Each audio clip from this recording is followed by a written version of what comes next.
Good evening, everyone. This is Gregory,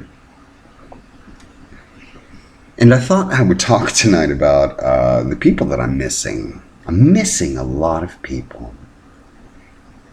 As many of you know, I'm an agoraphobic, and before all of this started, well, God, to think of it, we're now a month into it.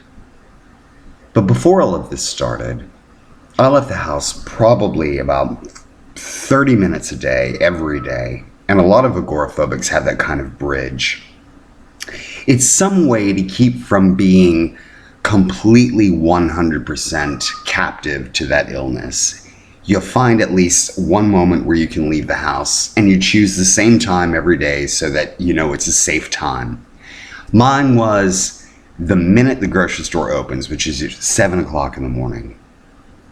That way, there are fewer people there. I can jump in, jump out, get what I need, and the whole trip takes me half an hour. That's it. But in that time, that short little time every day, I've come to meet some very interesting people, and I've started missing them because I haven't seen them for so long. You know, I start my day at the Citgo buying my cigarettes, and the woman there, if you've read my blog, I mentioned her a couple of times. I don't want to say a ward over the homeless people that hang around that store, but she makes sure that they're not messed with. And she's a very, you don't want to make assumptions about people. You just can only make your deductions just by their behavior. And she seems like she's had a tough time, but she's overcome it and doing remarkably well and is empathetic to someone who's also going through a hard time. So I buy my cigarettes there, and then I go to Target, and then I inevitably will always be walking in the same time the bread guy does. Now, this bread guy and I go back probably 10 years. Every supermarket I've ever been in, no matter where I've lived in Orlando, if I go there the minute they open, there's my bread guy. Same dude. We say hello, we have a little chit chat, that kind of thing. Then there's the very short woman. She's probably 5 foot at best. I don't know her name, but she changes all of the labels underneath all of the items in the store, the prices that change when they're doing their specials, whatever.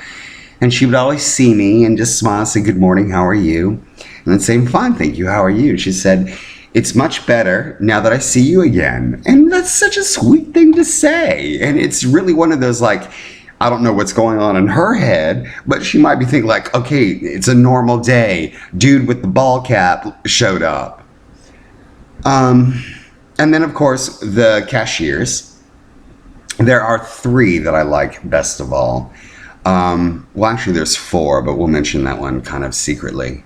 Okay, I'll go ahead and tell you. I call him Muscle Butt. He's just gorgeous little, tight little 28-year-old muscle-bound, tight jeans, wearing tiniest little hands you've ever seen in your life.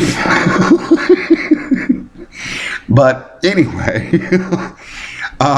the 3 that I have come to really know very well, or actually they've come to know me very well, 2 Puerto Rican women and 1 older white woman. And whenever I'm there, and if I happen to buy beer, they have to come over and do enter my birthday from my driver's license into the computer. And so we just always say, 141 0104 1973, and they all know it, to the point where it became like it's 0401 1971, and it was just whatever you want it to be. And I kept telling them, y'all have memorized my birthday so much, I expect to get a birthday card this year. Well, here's what happened. My birthday came. I didn't get a card. I didn't say anything about it. But just before the whole shutdown happened in March, somebody said to me, one of the women said to me, "Your birthday's coming up. We're going to get you a card." And I thought, oh, wait, They think it's April 1st, not January 4th. Oh, God bless them. Never got to get back to the store because of the shutdown. So I might have a birthday card waiting for me over there. I don't know. And then there was that one occasion where my birthday last year, they gave me one of their their store brand wrapped in plastic 6-pack of cupcakes and said happy birthday. And I showed a picture of that on my blog. And, for someone like myself who doesn't have a lot of real-time human interaction, those kinds of moments were just really tender and loving. It's just the fear I had of going out into the world should have been squashed with the beauty that those 30 minutes gave to me every day. I met just nothing but good, loving, interesting people. Never met a bad one, not ever. And I was really working my best on getting over this agoraphobia, and then this happened, and I have to say that it's kind of crazy that being forced into this lockdown situation, I've lost my bridge, my 30 minutes a day, and it has made me captive to this illness, but not by choice. It's been imposed upon me, and I can recognize it and go, well, when this is all over and this is all finished, I'm getting on the first bus to anywhere just to go look at something. I don't want to be in my house ever again for this long. If this is the thing that would cure my agoraphobia, God, thank you for this weird-ass submersion therapy.